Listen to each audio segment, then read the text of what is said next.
Israeli armoured vehicles are continuing to pour into Gaza as their defence forces begin to take over the Strip piece by piece.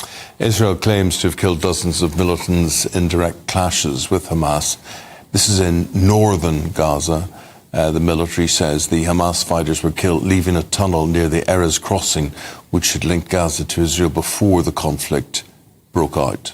Well, the Palestinian Red Crescent say that Israel's asked them to immediately evacuate the Al-Quds hospital, but they're unable to do so. Israel say that one of Hamas's key operating centres lies directly beneath it in their network of tunnels. Well, so far, 38 trucks carrying supplies have been allowed to enter Gaza from Egypt just a day after hundreds raided a United Nations depot to take rations.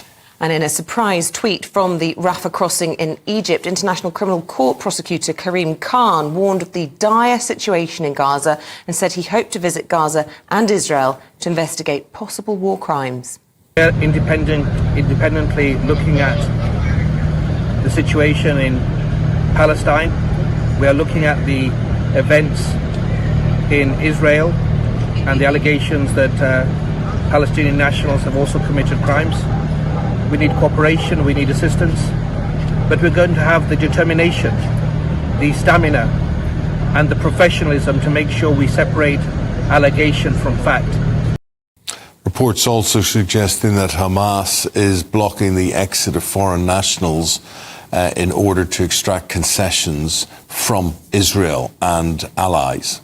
Well, the fighting might be confined to the Holy Land, but the problems are not. This new footage from Makhachkala Airport in the Dagestani Republic of Russia shows a crowd storming the terminal, seeking people who are arriving from Tel Aviv. And scary pictures there. Anti-Semitic behaviour there. So they are looking for Jewish people there because they've aligned themselves with Iran in this whole conflict.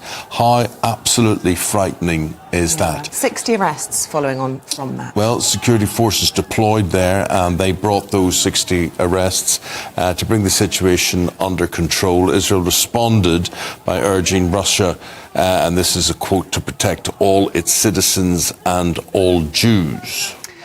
Well, let's speak to our security editor, Mark White, who is in Tel Aviv. Good morning to you, Mark. And all of this a reminder of just how important it is to get this situation under control, because the fear of spread, of escalation into a wider conflict. Yeah, there's no doubt there's a great deal of concern about that incident that unfolded in Dagestan. It wasn't just the fact that this mob rampaged through the airport. They actually got airside and surrounded that aircraft. The Israelis incidentally said that although that flight had come from Tel Aviv, there were no Israeli nationals on the flight, according to the Israelis, but very alarming just the same. And also outside the airport, the reports that this mob was stopping vehicles leaving the airport, demanding to see identification documents so they could determine whether people were from Israel or not. As you mentioned in your introduction, some 60 people arrested. The Dagestan authorities say that they have identified 150 people who were involved in this unrest last night.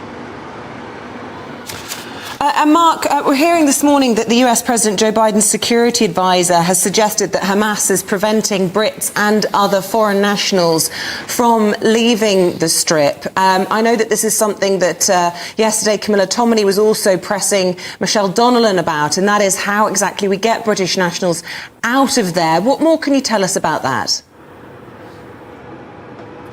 Well, the biggest impediment to British or any other nationalities getting out is the fact that the Rafah crossing into Egypt is not open to allow people to leave Gaza. But it wouldn't surprise me if Hamas is preventing British nationals, other foreign nationals or dual nationals from leaving. We know there are widespread reports that Hamas has stopped many of its citizens in the north of Gaza from heading down south as per the orders of the Israeli military so that they can continue with this ground offensive, and hundreds of thousands of people still remain in the north of Gaza, making it so much more difficult for the Israelis to avoid more civilian casualties, because they say that Hamas are cynically basically putting their terrorist infrastructure, their rocket launchers and the like, in and amongst civilian areas, sensitive sites. They said that yesterday they had struck a university in the north of Gaza where there was Hamas infrastructure, another building that they attacked and destroyed with apparently 20 Hamas terrorists inside that building, using that as a post to launch attacks on the Israeli ground forces as they enter into northern Gaza. OK, Mark, thank you very much with your updates this morning. I know we'll be speaking to you throughout the course of the programme.